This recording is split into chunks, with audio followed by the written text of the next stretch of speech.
Okay, let's go.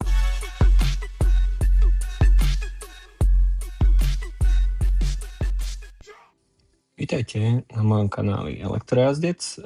Dnes sa pozrieme na reálnu spotrebu mojej Tesly Model 3 rok 2019. Dnešná časť bude rozdelená na dve časti.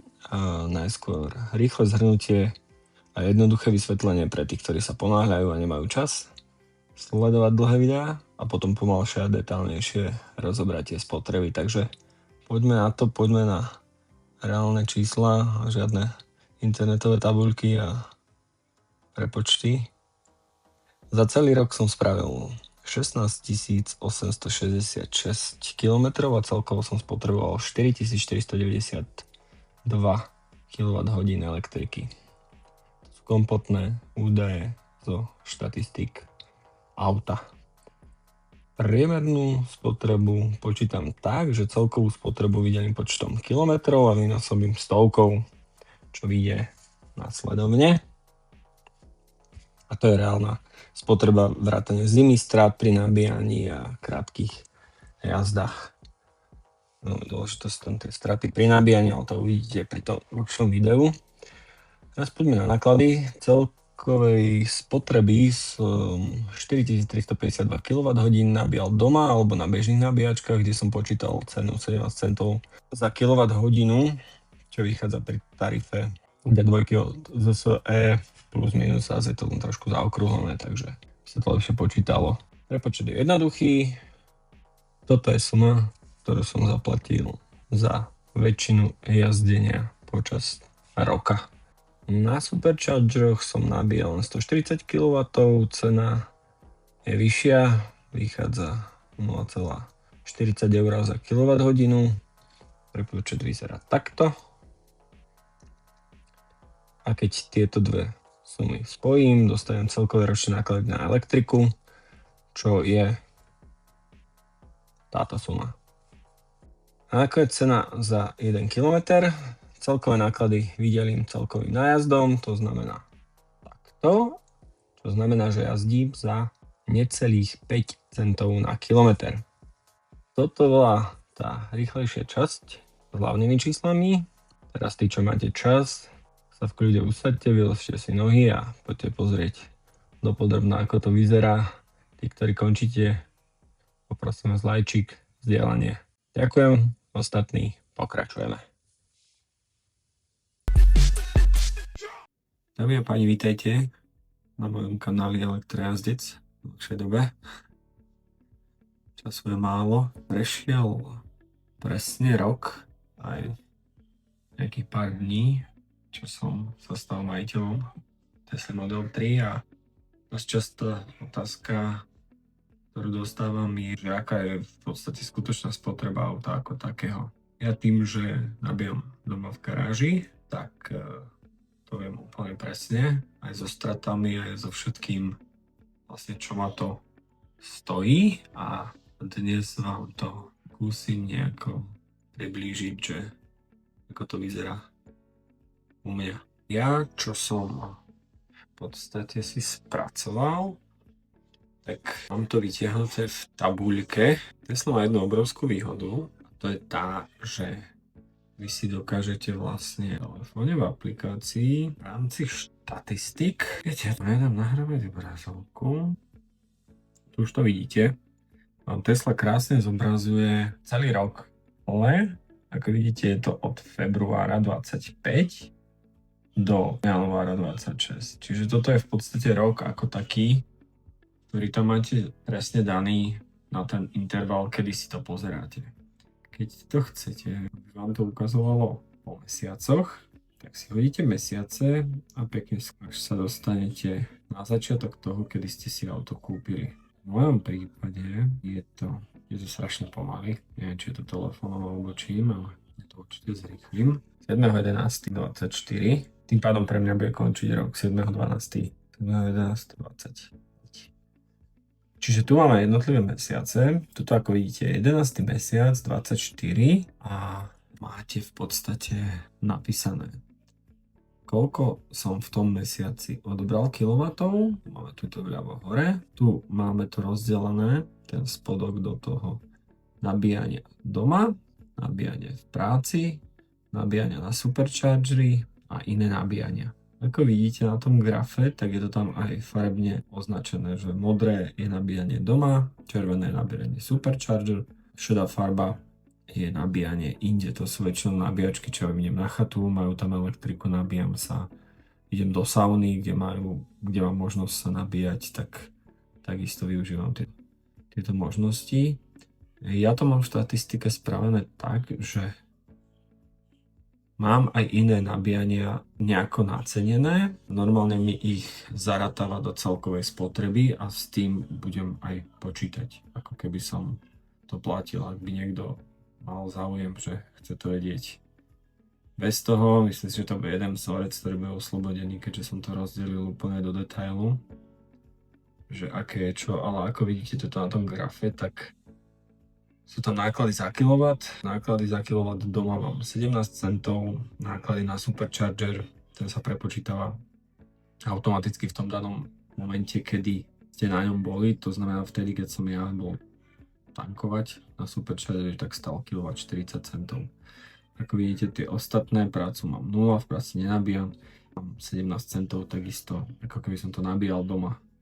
Ale je to len kvôli tomu, aby som videl celkovú tú úsporu za palivo, ktoré mi to prepočítava na základe nejakej priemernej ceny. Odhadované rozdiely medzi nákladmi na nabíjanie vozu Tesla a náklady na pohonné hmoty zrovnateľného benzínového vozu v stejnej oblasti. Aktuálny výpočet je založený na cenách benzínu euro 50 za liter v oblasti Slovensko. Čiže tu máme vlastne rozpísané, že podľa čoho sa to vypočítava.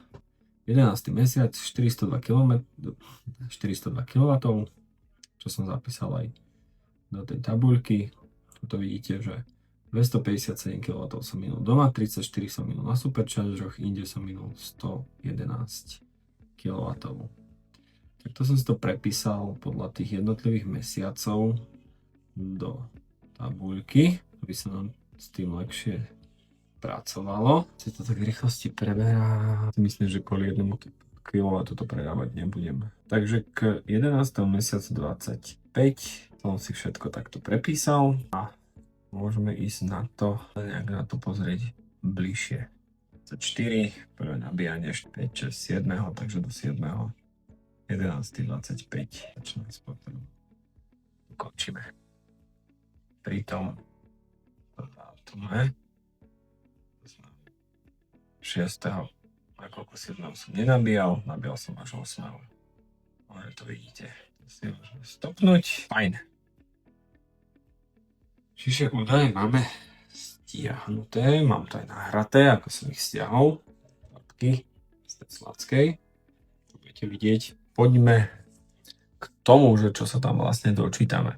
Či už v grafe, alebo v tých jednotlivých spotrebách. Takže tu už máme našu tabuľku doplnenú.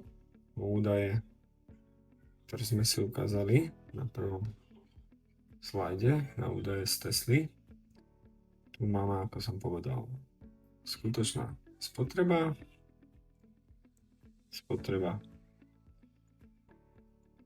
kilowattoch doma, spotreba v kilowattoch inde, máme spotrebu superchargery,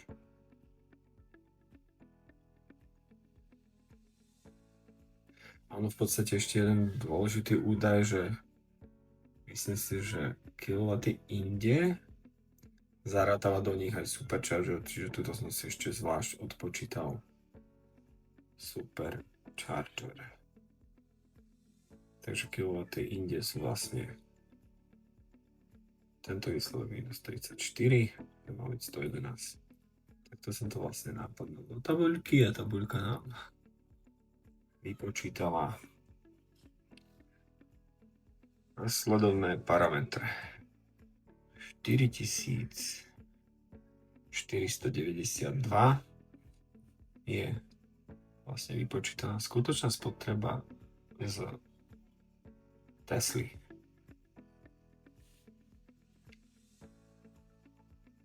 Kilowatty ktoré boli spotrebované doma, sú 3476 kW. kW inde bolo nejakých 1016 kW. A tie inde sú rozdelené, ako som povedal, na 140 kW na superchargery a 876 kW inde, čo je v podstate údaj zadarmo. Elektromer doma. Na začiatku počiatočný stav bol 138 kW, na konci bol 4430 kW. To znamená, že keď si dáme rozdiel a odpočítame si skutočný stav elektromeru, konečný stav, koľko mi zapísala Tesla, že zobrala do seba doma, tak z týchto dvoch údajov vidíte, že koľko sú straty. To znamená, keď si to hodíme do kalkulačky, čiže 4430 kW som spotreboval na elektromere. Odpočítam vlastne minus 138 kW, ktoré boli počiatočný stav, tak 4299 kW. A keď si odpočítam minus to, čo išlo do Tesly, 3476 kW, tak sa dostane výsledku 816 kW. 816 kW je strata, ktorá vznikla pri nabíjaní. To je údaj, ktorý strašne veľa ľudí, a hlavne ľudia, ktorí nemajú možnosť si to merať tak presne ako ja, nakoľko v tej garáži nabíjam len auto. OK, sem tam zasvietím svetlo, ale myslím si, že riešiť spotrebu svetla, keď prídete do garáže, alebo ak tam niekedy zapojíte na 10 minút niečo, tak proste to už sú detaily. Takže 816 kW bola strata doma. Ale ako vidíte, započítal som do skutočnej spotreby za ten celý rok.